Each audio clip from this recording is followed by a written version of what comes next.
They were two youth pastors driving through Texas, devoted to their faith and to each other. But on a summer afternoon in 1999, Todd and Stacie Bagley picked up a group of teenagers who asked for a ride and were never seen alive again.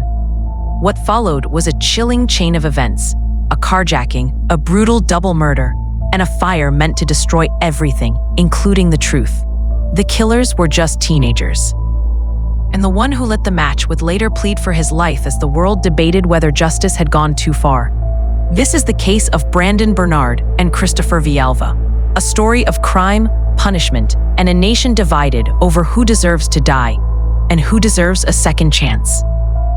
Welcome to another episode on Crime Matinee, where we deep dive into chilling stories that reveal the darkest corners of human behavior and the lessons we can learn from them. In this episode, we talk about the deaths of two youth pastors, Todd and Stacie Bagley, and the fate of those who perpetrated the senseless act which brought their young lives to cruel and untimely end. If you've been enjoying Crime Matinee so far, please like and share our videos. Leave a thumbs up and drop comments down below. We're trying to grow to 5,000 subs, so please subscribe to our growing fan base so we can make the 5,000 subscriber mark. Your subscription is appreciated. Brandon Anthony Micah Bernard was born on July 3, 1980 in San Antonio, Texas, to an Army nurse named Thelma Louise Johnson and her husband Kenneth Richmond Bernard. From the outside, it looked like a military family with stability and discipline, but like many families behind closed doors, there was turbulence beneath the surface. In 1982, when Brandon was just 2 years old, the Bernard family relocated to Fairbanks, Alaska, due to his mother's military posting. This move marked the beginning of what would be a childhood full of instability and disruption. The family would remain in Alaska for only 2 years before returning to Texas in November 1984, settling in Killeen, a city heavily shaped by the presence of Fort Hood, one of the largest military bases in the United States. Anchored by Fort Hood was a melting pot of military families and marginalized youth. The transient nature of military life, mixed with limited economic opportunities and a culture of discipline that often left little room for emotional support, created a volatile environment. For young, troubled teens like the five, both Black and all potentially struggling with fractured homes and identity issues, gang culture became a substitute family. A town built around Fort Hood, one of the largest and most complex military installations in the world. Killeen was a place shaped by transience, trauma, and tension. Soldiers came and went, families fractured and reformed. Domestic violence, substance abuse, and emotional instability often lurked behind the rigid facades of military discipline. Brandon spent most of his youth in Killeen, a city where the clash between military order and civilian chaos was a daily reality. It's a place where strict discipline often rubbed shoulders with poverty, gang influence, and social upheaval. The area had a simmering undercurrent of violence and crime, especially for youth who felt directionless. As a child, Brandon suffered from asthma, a condition that may have made him feel physically vulnerable and different from other kids. In 1986, he enrolled in the Seventh-day Adventist Academy, a school that reflected his mother's religious values. For a time, it seemed Brandon might follow a structured, faith-driven path. But cracks were already forming. In September 1992, when Brandon was just 12, his father, reportedly intoxicated, sprayed his mother in the face with mace. The incident was traumatic. A year later, in 1993, his parents divorced. That fracture in his family unit at such a critical age seemed to spark a dissent. By 1994, his cousin Melcemian Pollock had moved into the household. The Q boys quickly became partners in crime, burglarizing homes in early 1995. At just 14, Brandon was already deep into the criminal justice system. That same year, he spent 5 months in a juvenile detention center in Brownwood, Texas, a place meant for reform, but often known for hardening already vulnerable kids. And then came the gang life. In 1995, Bernard joined the 212 Piru Bloods, a street gang with roots in the larger Bloods network. In a community like Killeen, gangs weren't just about violence. They were about survival, belonging, and respect. For young Black teens growing up in environments fractured by poverty, broken homes, and systemic inequality, the gang offered something the world didn't: identity and protection. But it came at a cost. By 1996, Brandon was trying to shift course. He applied for jobs, trying to break out of the gang pull. But he was rejected over and over, likely due to his criminal record and lack of support. In 1997, he earned his GED and returned to school at Killeen High for his senior year. He kept decent grades and had good attendance. Maybe for a moment, he was trying to rewrite the story. In 1998, the summer before the murders, he attempted to join the U.S. Army, the same institution that shaped and fractured his family. But the Army rejected him because of his juvenile criminal record. That rejection may have been the final confirmation to him. No matter what he did, his past would follow him. The late 1990s were a time of super predator rhetoric in American media and politics. Teen boys, especially black teens, were portrayed as ticking time bombs, predisposed to crime, not in need of rehabilitation. The justice system was swift and merciless. And for young men like Brandon, the system wasn't built to understand the nuance of childhood trauma, racial bias, or psychological immaturity. It was built to punish. Christopher Andre Vialva was born on May 10, 1980, in Killeen, Texas. Christopher was born into a family already torn by conflict. His father, a black soldier from Trinidad, and his mother, a white woman who had enlisted in the Air Force, met at Fort Benning, Georgia, and married young. But the marriage was volatile. Vialva's father was allegedly abusive, both toward his wife and toward young Christopher, and at some point, was court-martialed for an unknown offense. The relationship dissolved quickly. As a result, Christopher was raised solely by his mother, a woman now isolated not just from her ex-husband, but from her own white, military-rooted family, who had disowned her for marrying a black man. The rejection was profound. It left her unsupported and left Christopher to grow up in a kind of cultural and emotional no-man's land. The psychological toll of this racial and familial rejection was significant. Christopher struggled with racial identity confusion. He was biracial, but without the community or framework to understand what that meant. His mother's subsequent relationships, also reputedly abusive, only deepened his sense of alienation and instability. The men she dated often rejected Christopher, reinforcing a message that he didn't belong anywhere. In school, Christopher was frequently disciplined for being disruptive, but not described as inherently violent by those who knew him. He was restless, confused, searching for a place to fit in. What he didn't find at home, he began to find on the streets. Like many teens who grow up with fractured families and absent father figures, Christopher gravitated toward the only structure that offered him a sense of belonging, the gang. By the late 1990s, Christopher was a part of the 212 Piru Bloods, the same gang Brandon Bernard would later join. But Vialva wasn't just a member, he was the leader. At 19 years old, he had become the dominant force among a group of younger boys, mostly aged 16 to 18, who looked up to him for direction. In a broader understanding of the climate of the time these teens were in, this was post-Rodney King, pre-9/11 America. Racial tension was high. Fear of gang violence was everywhere. The media, pushed by politicians and prosecutors, had popularized the now debunked theory of the super predator. Black and brown youth portrayed as emotionless, remorseless, and beyond rehabilitation. This myth directly shaped public policy and criminal justice outcomes in the 90s. It's also during this time that mental health diagnoses, especially for boys of color, were either missed or ignored. Vialva would later be described by his lawyers as having organic brain injuries and untreated bipolar disorder, both of which could have significantly impacted his judgment, impulse control, and emotional regulation. He was a teen, but one trying to play the role of a man, a leader, an authority figure, a provider of some kind of order. But it was a false structure, built on fear, bravado, and desperation.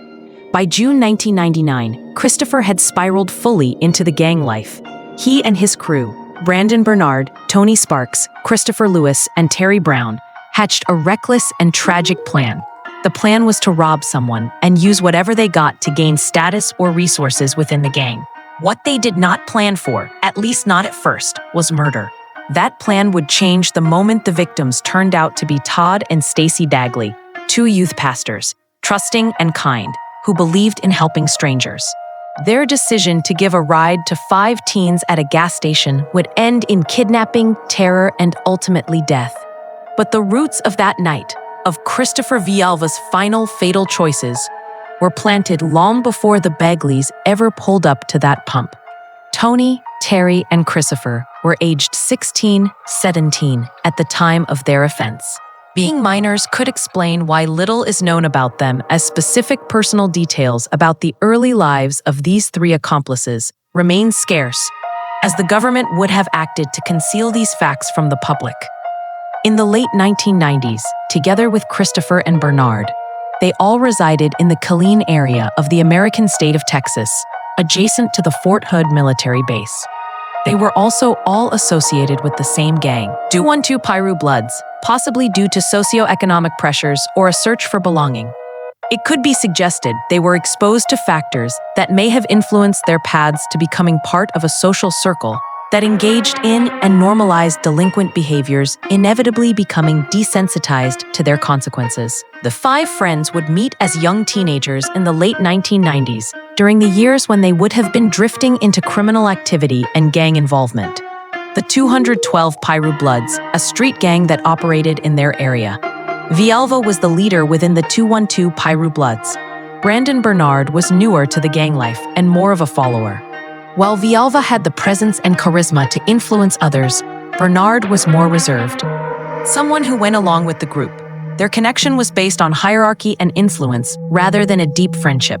Vialva was dominant, the ringleader, while Bernard took on a subordinate role, one that would become crucial during the events of the murder they would soon commit. Bernard and Christopher shared similar trauma in that both teens came from unstable households. The same could be said for Tony, Terry, and Lewis. But while highly likely, this is only an assumption due to the fact details of their early life isn't known. Christopher was raised by a single mother who had been ostracized by her own family, and Brandon shuffled between homes and eventually a juvenile facility. But their personalities diverged, as Vialva was described as a more assertive, even manipulative person, while Bernard had more of a passive demeanor. He would later show signs of guilt, remorse, and rehabilitation in his last years of life on death row. So, when the two crossed paths as teens, it was a perfect storm. A volatile leader and a pliable follower, brought together in a town with few opportunities, at a time when the justice system was especially harsh toward Black teens. Their meeting, and the choices that followed, would set both on a path that led to federal death row. Todd and Stacie Bagley were a devoted couple whose faith and commitment to serving others defined their lives. As youth ministers, they were deeply involved in their church community, dedicating themselves to guiding and supporting young individuals on their spiritual journeys. Their unwavering belief in compassion and kindness was evident in their everyday actions. Todd Allen Bagley was born on April 28, 1973, in Johnson County, Iowa, USA. His wife, Stacy Lynn Woodard Bagley, was born on April 1, 1971, at Fort Campbell, Kentucky, USA. Their shared dedication to ministry and service suggests that they may have met through church-related activities or mutual involvement in religious communities. They married on January 12, 1996, and they lived in Texas, where they attended Grace Christian Church and where they worked with the youth group. They later moved to Iowa. They were both deeply committed to their Christian faith and served as youth ministers. In June 1999, while visiting Killeen, Texas, Todd and Stacie's altruistic nature led them to offer assistance to a group of young men who asked for a ride. This act of kindness, rooted in their religious convictions and desire to help others, tragically resulted in their abduction and murder. Throughout their captivity, the Bagleys continued to embody their faith, reportedly praying and singing hymns, demonstrating remarkable courage and forgiveness in the face of unimaginable terror.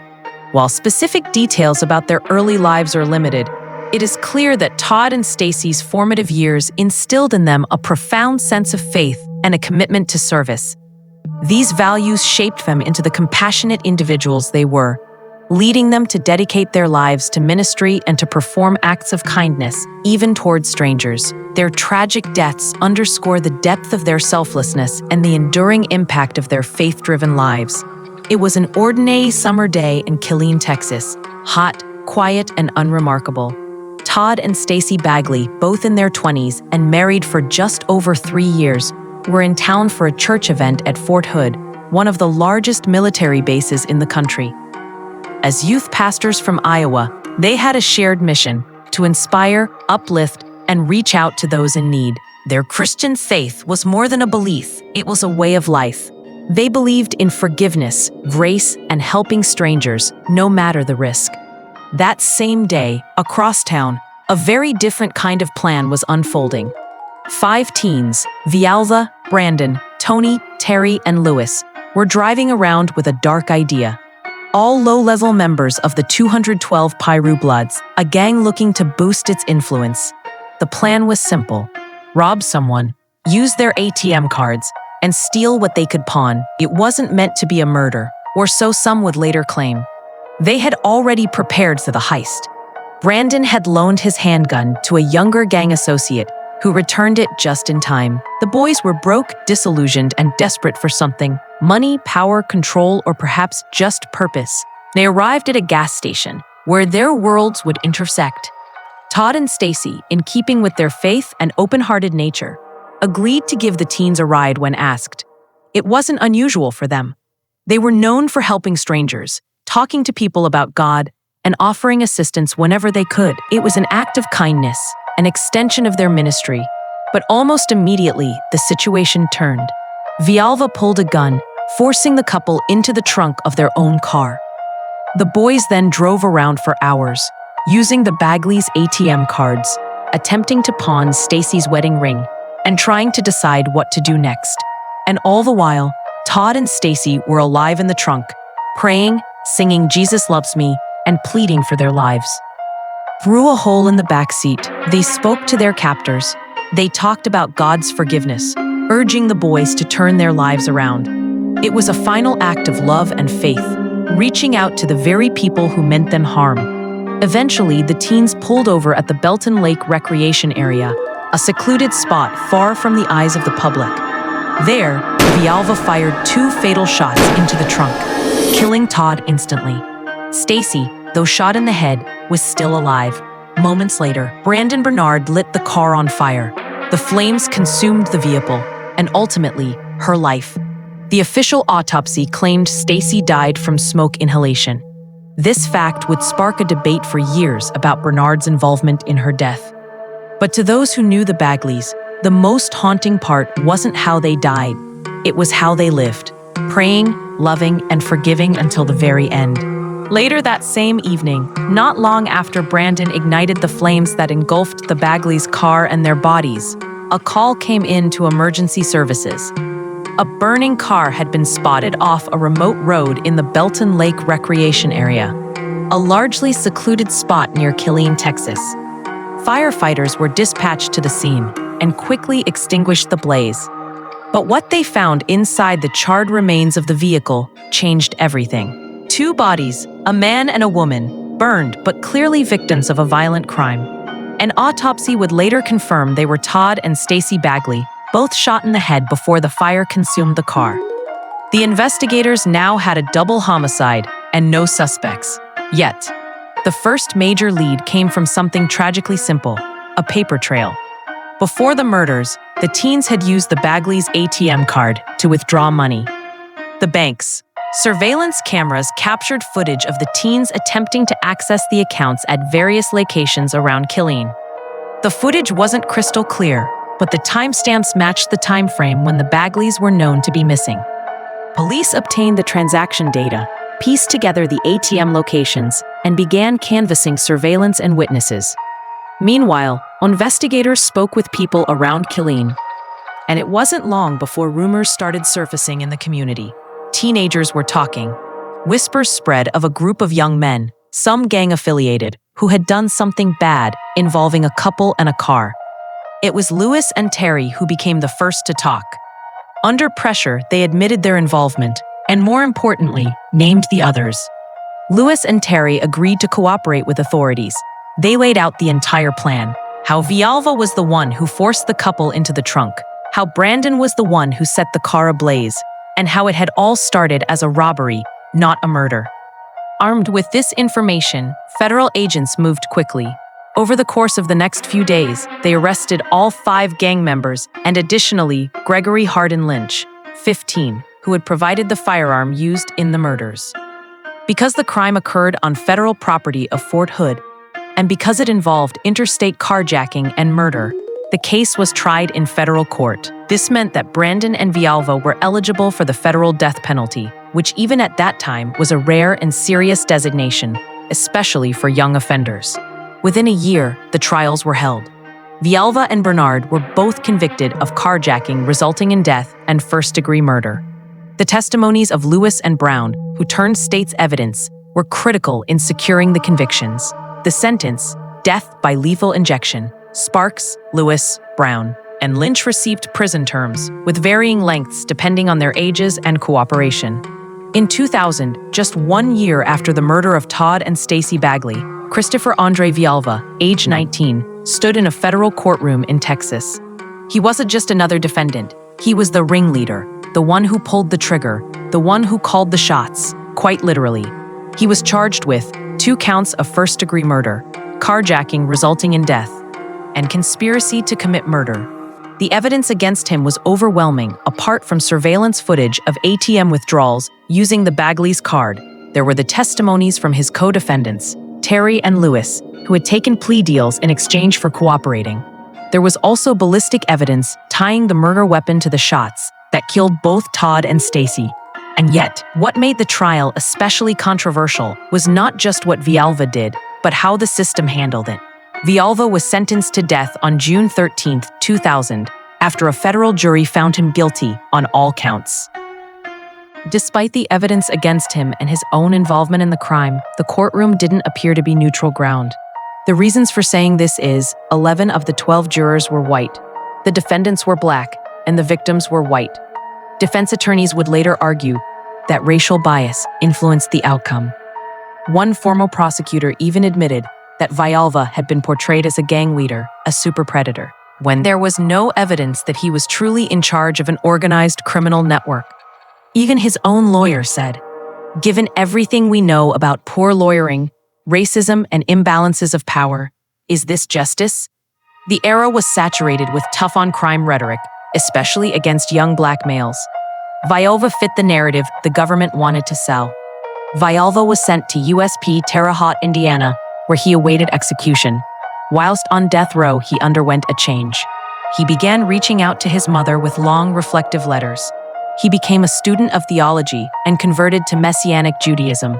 He was known to have connected to other inmates on death row, such as Timothy McVeigh, the Oklahoma City bomber.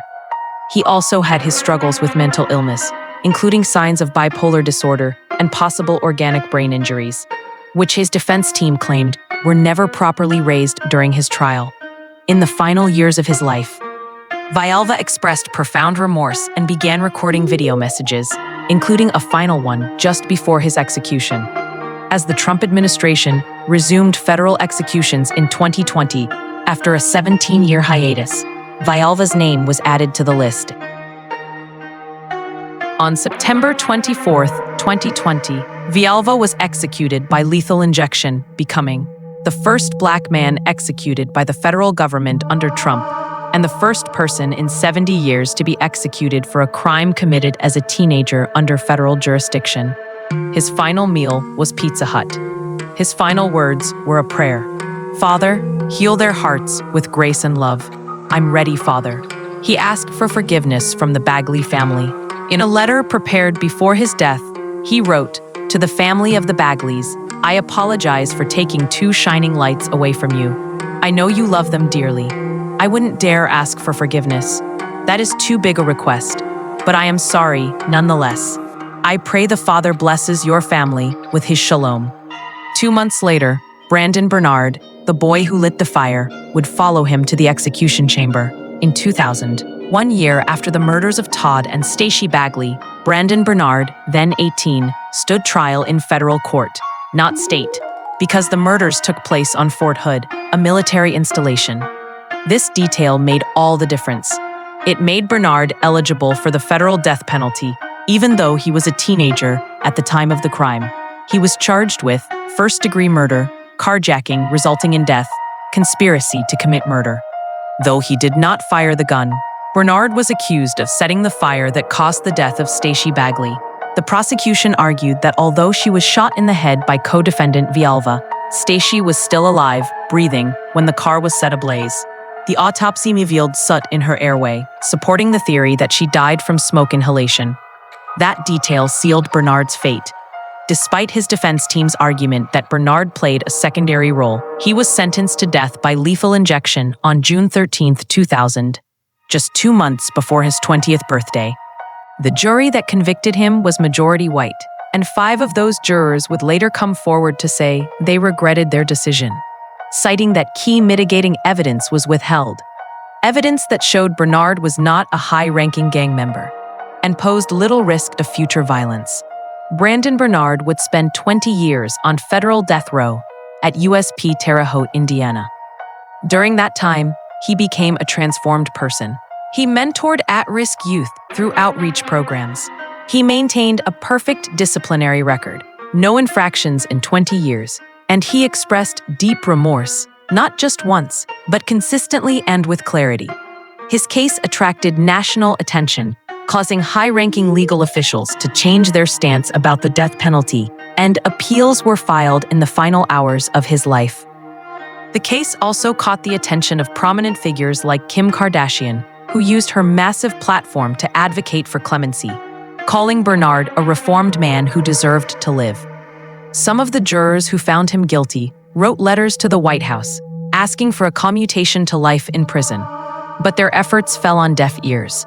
As the president's term neared its end, federal executions resumed at a stunning pace.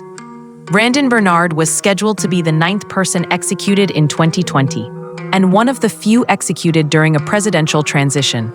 On the 10th of December 2020, Bernard's legal team filed a last-minute appeal to the U.S. Supreme Court, asking for a 2-week delay. The appeal was denied. His final meal was meat lovers pizza and a brownie. His final words, directed to the Bagley family, were, "I'm sorry."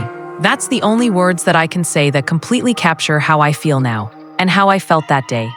That night, at 9:27 p.m., Brandon Bernard was executed by lethal injection of pentobarbital. Witnesses reported that he appeared calm, reflective, at peace. Terry and Lewis made the decision to cooperate with investigators when they were caught and testified against Vialva and Bernard. Their testimony was crucial in convicting them both. In exchange, they avoided life or even the death penalty. They were guilty of being accomplices in the robbery and planning, but not of the actual shooting or fire. They pleaded guilty to second-degree murder at trial and were sentenced to 248 months, which is 20.6 years each in federal prison. They've since been released. Tony was 16 at the time, but helped pour lighter fuel into the vehicle. Prosecutors initially pursued him with the harshest penalty available for a juvenile, life without parole, and they got it. So at sentencing, he was initially sentenced to life without parole, despite being a juvenile. For years, Sparks served time under a sentence with no hope of release. But the legal landscape began to shift. In 2012, the U.S. Supreme Court ruled that mandatory life sentences for juveniles were unconstitutional, opening the door to re-evaluation. In 2018, his sentence was reduced to 35 years. He is scheduled to be released in April 2030. He will be 47 years old. Gregory, who was 15 at the time, was charged for providing the murder weapon to the group.